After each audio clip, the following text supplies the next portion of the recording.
Okay, welcome back. In this session, we're going to look at how do you treat, greet, seat, and then follow up with first-time guest. Okay, we probably won't get to all of that in this session, but we're going to take a pretty good chunk at it, and then we'll spend at least 2 sessions on first-time guest. Now, as we get into today's session, let me just remind you of our key verse for assimilation. It's from 2 Peter 3:18. It reads, "You must grow in the grace and knowledge of our Lord and Savior, Jesus Christ." And the truth is, for most people, that process of growing in Jesus Christ, of understanding who Jesus is, it starts when they come to church for the first time. So I don't know if you can remember in your own personal walk with God when you came to church for a first time. But coming to church for the first time can be a very intimidating process. And even if you can't remember coming to church for the first time, you can certainly remember going on vacation and checking into a hotel for the first time. Perhaps you went to a large resort and you walk in there and you're not even sure where to park or where to unload your luggage or where the front desk is. This can be a very confusing and unsettling experience to go somewhere that you've never been for the first time. Well, when it comes to first-time guests, they have the same experience as you have when you go somewhere for the first time. But unfortunately, coming to church is even more intimidating. You know, it's a very intimidating thing for someone who's never been to church to show up at a church for the first time. They don't know where to park. They don't know if they're going to be welcomed. They don't know if they're going to like the people. They don't know if they can trust you with their children, or they don't even know where to enter. And some of you have renovated your sanctuary so much that if they come in what looks like the main door, they actually walk into the choir loft. So this is something we really have to think about, that first-time guest experience. And you know, a lot of people will come to church for the first time, but it's a very difficult challenge to get them to return to church for a second time. But here's a startling statistic. People decide whether or not they're coming back to your church within the first 7 minutes of arriving. So within the first 7 minutes, they're making up their mind, am I going to like this church and am I going to come back? So you have 7 minutes to make a good impression.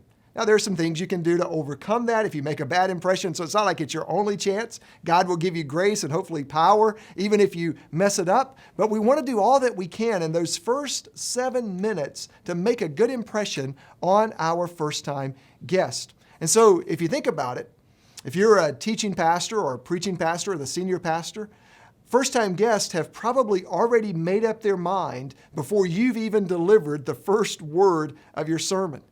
And contrary to what you may think, first-time guests often show up early. They're the early arrivers. It's your regular attenders that often show up late.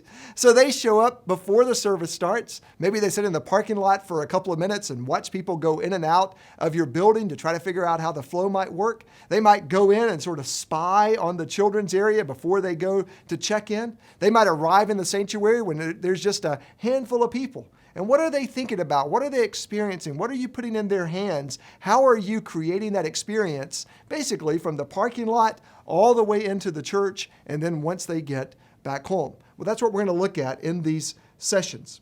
When someone comes to your church for the first time, I want you to focus on 4 big areas. And so this session and the next session will be broken down into these 4 big areas. The first area that we're going to look at is what I call pre-service. Pre-service. This is the focus that I want you to have in your church before the service even starts. So you can kind of think of the pre-service area as the area of first contact. It's the time they arrive into your parking lot and they make it all the way into the pew. Or the way I like to think of that is from the street to the seat. So before the service even starts, you've got to get them from the street into the seat. Now, let me just put you in the mind of someone coming to church for the first time. So maybe you can think of someone who recently was a guest at your church. I almost said a visitor at your church. I'd have been cursing at you here in our second session. But think of someone who recently was a guest at your church for the first time. If you know them, maybe you can literally visualize them. Let's just take a family who lives down the street. Maybe it's a mom and a dad, and they've got 1 or 2 children. Or maybe more likely, it's a mom and a stepdad, and it's a mixed family, and he has a child from the first marriage, and they have a child together. But whatever the situation might be, on Saturday night, that family makes a bold decision to say, we're going to go to church tomorrow. And the kids say, church? What does that even mean? What time will we have to get up? We're going to miss Sunday morning television. Maybe dad's even a little reluctant, or maybe mom's a little reluctant, but somehow or another, this family makes a courageous decision, I would say led by the Spirit. Probably God is already working in their life through some tension, transition, or trouble that they're going through. And for the first time in a long time, or maybe for the first time since never, they are thinking about going to church. And so now on Sunday morning, they have all of these dreams about what that Sunday morning is going to be like. Maybe dad thinks, I'm going to get up early and cook pancakes for the entire family, and I'm going to make this a great Sunday morning, the best Sunday morning that we've ever had. And mom has dreams about how she's going to dress and how she's going to dress the children and how they're going to make it down to that church. Now, that's going on in the positive side of their mind. On the flip side, they're thinking, I wonder if we'll be welcomed. I wonder if we'll see anybody we know. I wonder if there'll be people like us. I wonder what the children's ministry might be like. I wonder what the pastor is going to teach on. So they have all of these concerns as well. But even on the best of Sunday mornings, in this particular couple's life, everything is going to go wrong. You see, when someone decides to come to church for the first time, it's almost like they're sort of inviting the enemy to do everything he can to distract them. And so Satan begins to work in that couple's mind. And in that home, the alarm clock doesn't go off. The pancakes get burned. The kids spill something on their new outfits. Mom didn't have enough time to get dressed like she would like to get dressed. But in spite of all of that negative things that happen to try to prevent them from coming, let's just imagine somehow or another, that couple gets into the car, they make it out of their driveway, and they arrive onto your church property. Well, at that point, when they pull into your church parking lot, assimilation begins. You may not be able to control what happens at home. You may not be able to control whether or not they come to church. You may be able to in some way, by the way. That's another seminar that I have on evangelism. But when they pull into that parking lot, you want to do everything you can to make that the best first 7 minutes of their life.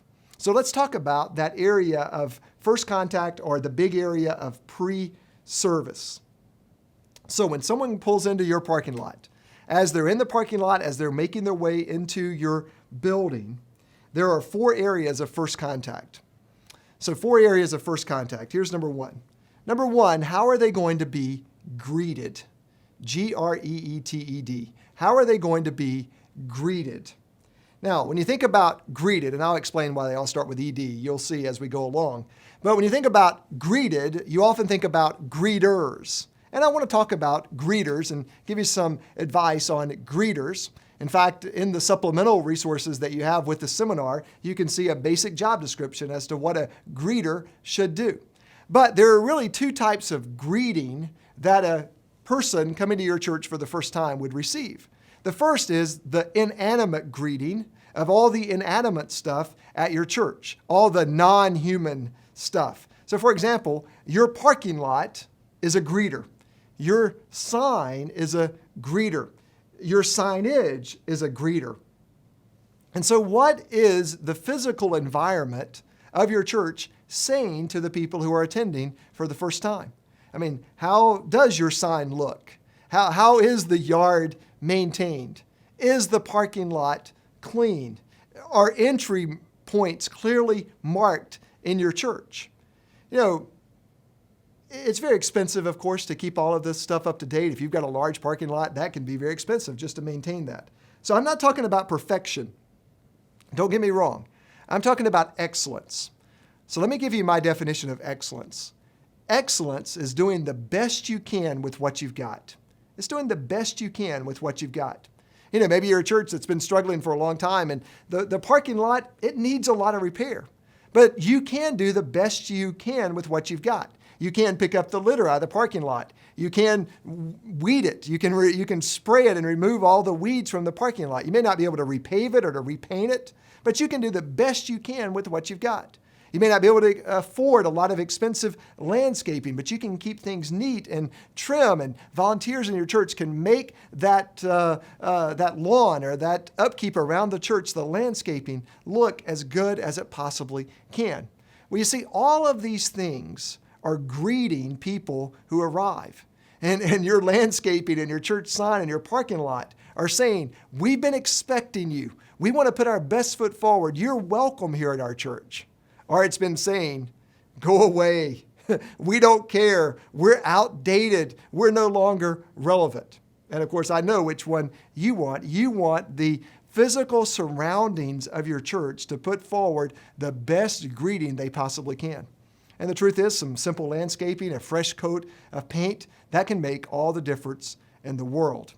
Now, for most of our Journey locations, because we're in major metropolitan areas, and we do have locations that are not in urban areas, but for most of our Journey locations, we meet in rented facilities. Now, some of our places own their own building or have a long-term lease like many of you, but a lot of our churches meet in rented facilities. I remember one time we were meeting in an elementary school, and we couldn't do a whole lot about the broken sidewalk out front of the elementary school. We couldn't do a whole lot about those little toilets that they have in an elementary school. But people knew that we were meeting in an elementary school. They knew we had no control over the sidewalk. They knew we had no control over those little toilets in the bathroom. We were in an elementary school. But here's what we could do. We could do the best we could with what we had. We could do the best we can with what we have. That's my definition of excellence. So we could clean those toilets. We could spray down that elementary school restroom. We could sweep and even mop or spray down the sidewalk out front. We could do the best we could do. And that's really what I'm asking you to do, to put your best foot forward, to do what you can do. If you have money, by all means, this is a great place to invest it. But if you don't, do the best you can with what you have. And the truth is, if you're in a rented facility, you probably get a little more grace from those who attend than if you own your own facilities. Because people know if you own it, if you're there 24/7, 7 days a week, then you should be able to keep it as clean and as well kept as possible. But there is this area of greeted, and the physical surroundings hopefully say to everybody who comes to your church, you're welcome. Come on in. We've been expecting you. We wanted to put our best foot forward. Just like I was talking in the last session, if you were coming to my house for dinner, if you were my guest, we would clean up. We would do the best we could. We might sweep some of the toys underneath the couch, but we would at least do the best we could. So that's the physical surroundings when it comes to greeted. Now, another part of the greeted area is your greeters. These are the people, literally, that stand out in front of your church or stand at the door of the church, and they welcome people. I mentioned that I was on staff at a large church in Southern California back many years ago before I started the Journey. And in Southern California, it was common to have greeters who would literally hug you in the parking lot. I mean, it was Southern California. They were a hugging crowd out in Southern California. But when I moved to New York City, I knew that it probably would not be wise to have greeters that would hug you. New Yorkers think if you're going for a hug, you might just be going for their wallet, and they're a little uncertain about that. So I had to really adapt this to my culture. And I want to encourage you to adapt this to your culture. More and more people today, they don't like to shake hands. But the first thing that we think about when it comes to a greeter is that you offer to shake somebody's hands. Well, more and more people are germophobic, and there's some very well-known celebrities and folks who don't like to shake hands. Well, a lot of people are like that. More people in America are introverts than they are extroverts. I don't know necessarily outside of America, but I imagine this is true for many Western civilizations. And then depending on your culture, wherever you are, you have to adapt this. So what does a friendly greeting mean for you? If you're in an Asian culture, that means something very different than if you're in a Latino culture or if you're in an Anglo culture. So you've got to adapt this. But I want you to think about it. How can we put our best greeters out in front of our church? And then what kind of greeting do we want our greeters to give? We've learned at the Journey, especially in New York City, that perhaps just a wave and a welcome is enough. Welcome to the Journey. Come on in. Now we often do welcome to the Journey with one greeter, and we have a little candy basket for another greeter. And I'll tell you where I got that idea a little bit later. But we want to welcome people. I want to put friendly people out front. Have you ever noticed that sometimes if you ask people to volunteer to be greeters, it's only the unfriendly